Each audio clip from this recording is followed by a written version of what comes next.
Question 6. I'm just starting out and have been doing well on the readings for the most part, which I am finding amazing. I did one last night, wasn't really feeling it, and not really focused at the time, and unfortunately the person couldn't relate to it. My question is, when something like this happens, where is the information coming from? If I haven't connected with the person's past loved one, is it that I picked up on another photo that I looked at?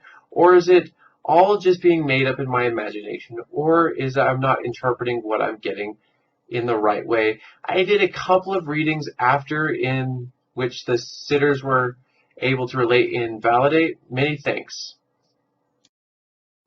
When you're not feeling it, don't do a reading because honestly, you're not going to be focused. You're not going to be in tune. And honestly, for a good reading to take place, you have to have that connection there. Like, don't try to do a reading when you're tired or you've had a bad day or anything.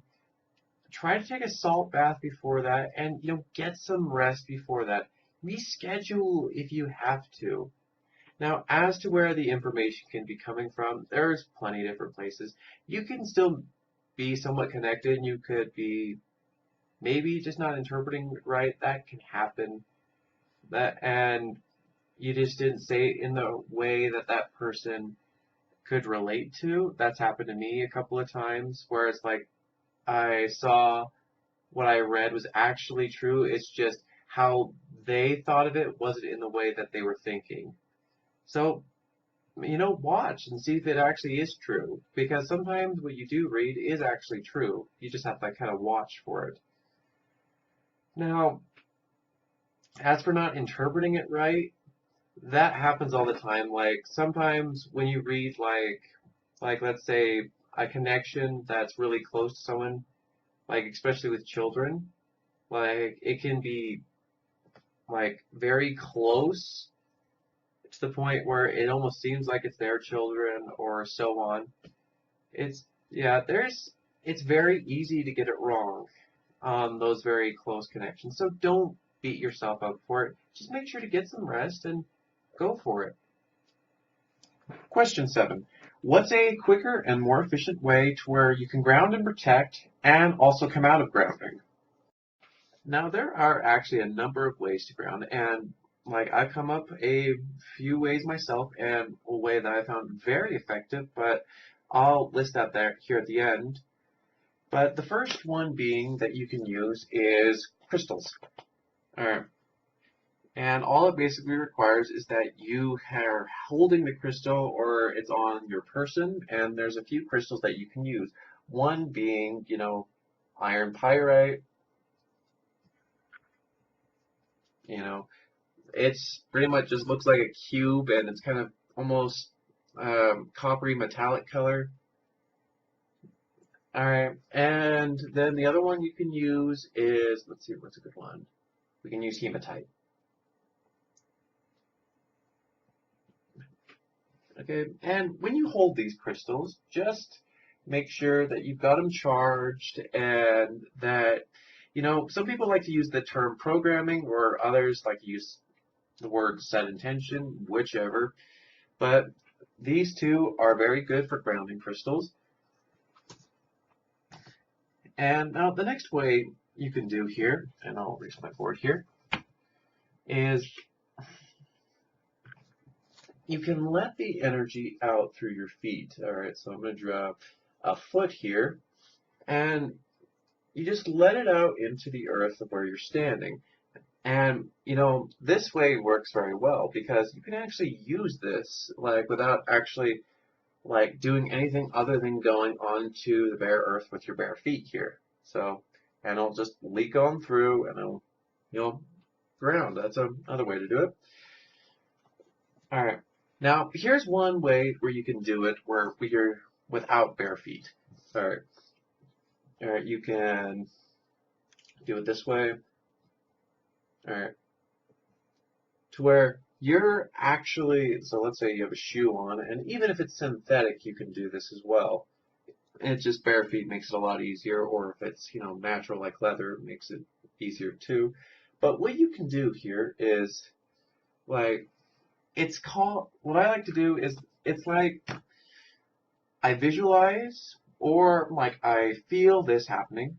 And so whatever you work or operate on, visualization or kinesthetics, where you feel how the energy moves through you, and you establish a route that goes down from your feet or your root chakra, and you just let it go down into the earth, and you just let all that excess energy just fall through here. All right. Now, as to your question of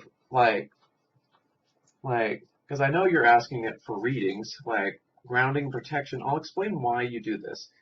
The reason you ground is because, all that excess energy, when you are connected and reading a person here, all right, so let's say this is your person you're reading, and okay, you got it connected to them, and, get connected over here. And usually this is what happens. You have to link up with that person depending on which method of reading you're using. So when that connection is established, the reason you ground is because all that excess energy that is being filtered to you, well, not, I guess not filtered more, it's just coming all to you. You don't want all that energy staying around inside you. So what's happening is it's kind of acting like a lightning rod. All that energy is being going down here, and it's not going to stick around inside you. And be warned, when you're not feeling good, don't do a reading on that day, because this connection works both ways. And so the other person you're reading may not be grounding in that way. So make sure you are grounded, because not only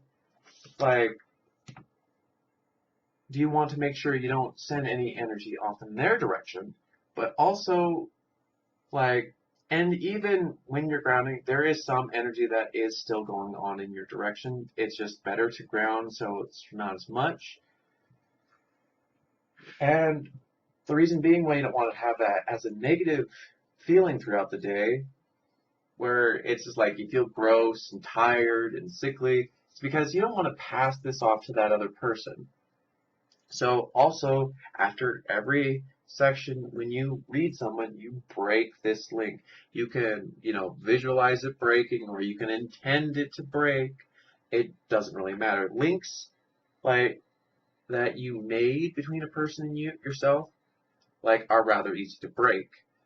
But links that are set up between friends and lovers, they're rather hard to break. So keep that in mind. So temporary ones you've set up like this, they're pretty easy to break. So, yeah, that's how you do it.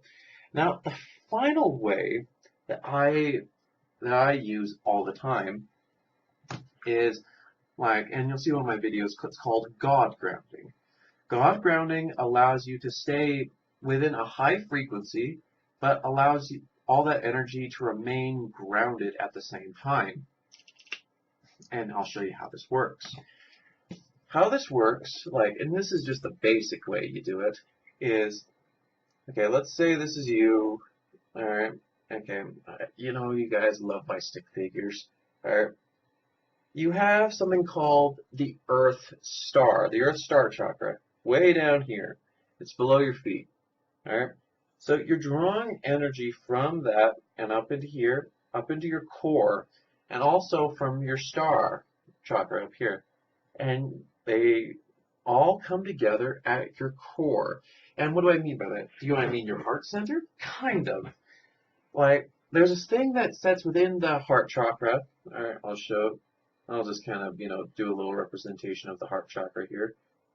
All right, so let's say that's the heart chakra. Right in here, in the center, is something that I like to call the soul energy center. And that's where the soul sits. That's where, everything goes to where, the soul is just, hanging out, as I like to call it.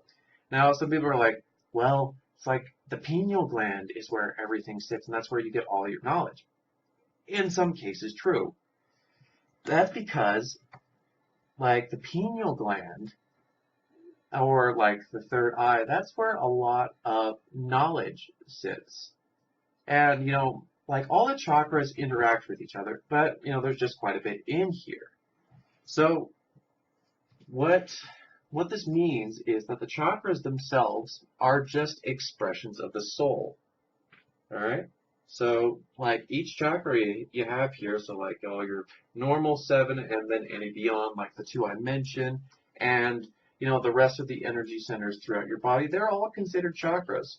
So they are just expressions of the soul. And here's what I mean by this. Because when you like see some people, like you'll see some people operate from a very like they are always in their mind, or they're always in their heart, or they're always in their, or they're kind of going between all of them. And the others kind of get left alone, to where it's like they are completely missing a part of themselves. And that's all this is, because the chakras in and of themselves are just expressions of you.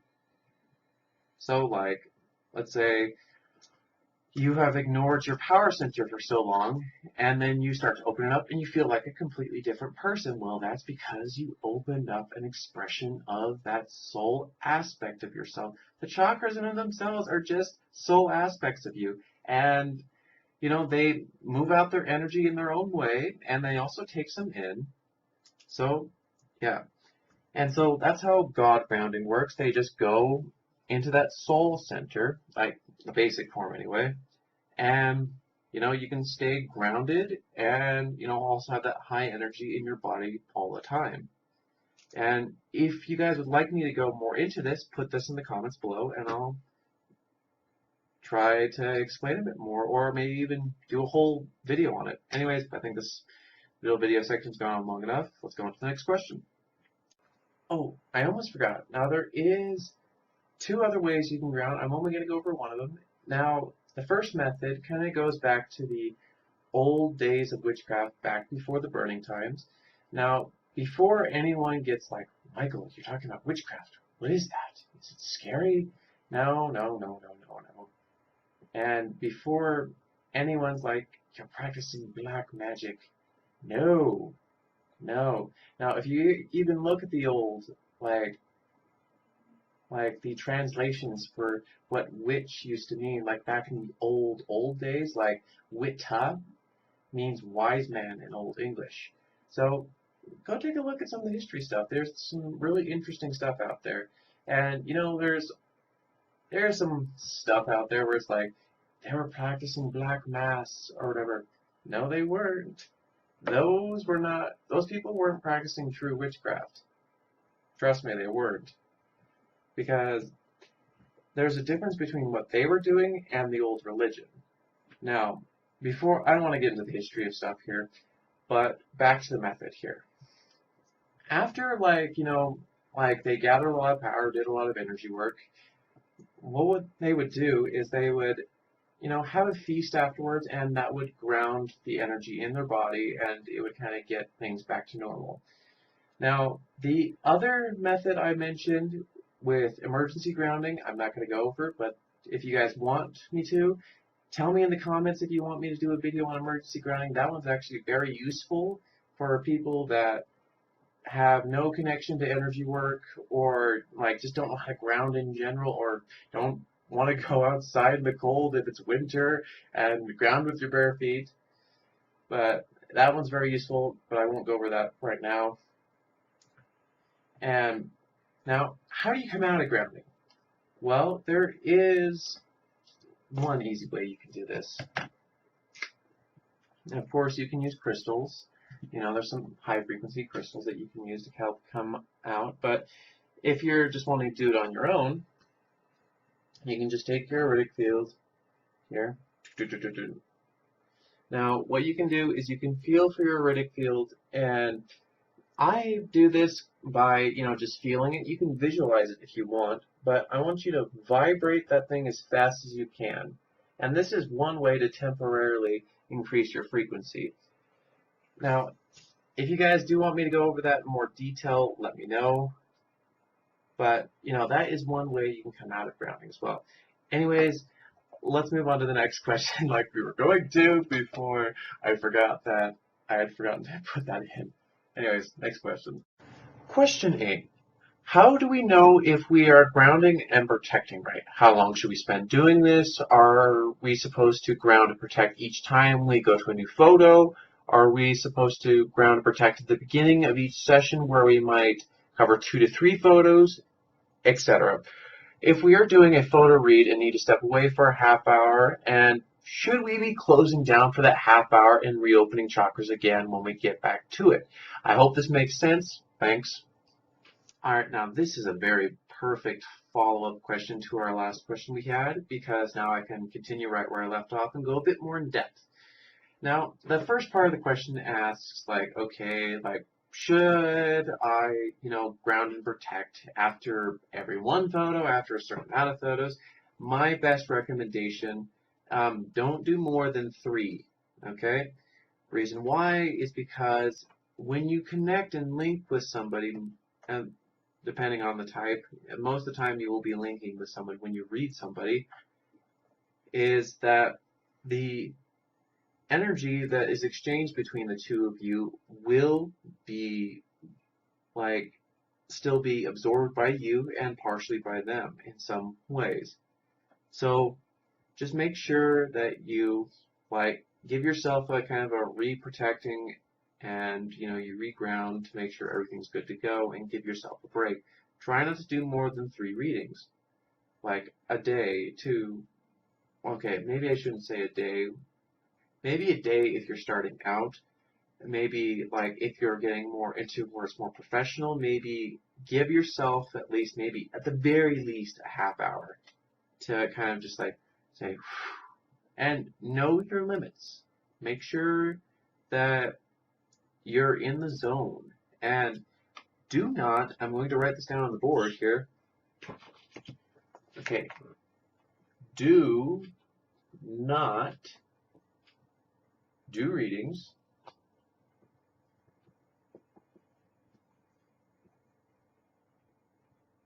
when you are sick, tired, or you're just feeling out of it.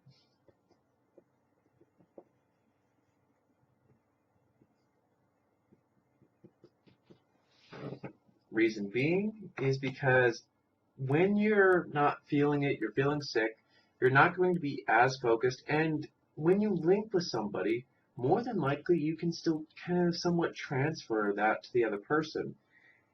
And that's not very great. And there is a bit of ethics involved with that. And the last part is should I close down for an hour or so, and after you do a couple readings, then I would say absolutely. Just know your limits and make sure that you know what you're doing with that, because when you do more than 3 readings when you're starting out, you can really kind of start to put a drain on yourself. And when you get to more professionally, maybe you can start doing it with okay, I'll give myself a 15 to 30 minute break. Just know your limits, and you don't have to cleanse yourself afterwards. Make sure you can give yourself a salt bath, or cleanse yourself with some energy, and just take a break. And the last part of the question asks, should I close down the chakras? I can say both yes and no with this. Closing down the chakras in the first place, is just a way to kind of be in your own space for a second, where you can just be okay, I'm just in my own space, and I'm not having many other things interact with me, because, there's still other sensory things. You've got your auritic field. I'll actually illustrate this. Okay. Let's say this is you here. It's close down the chakras. There's a bunch of vortexes. Let's say they're closed up. There's also other sensory things where it's you've got you've got your auritic field out here that's still sensing things and interacting with things, and things can just interact with the field. And so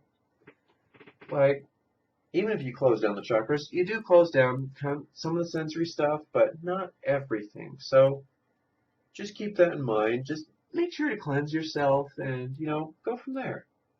And, some people are probably wondering, why would you close down the chakras? And, I did explain that, but just to reiterate this, you're closing them down just to be in your own space for a second,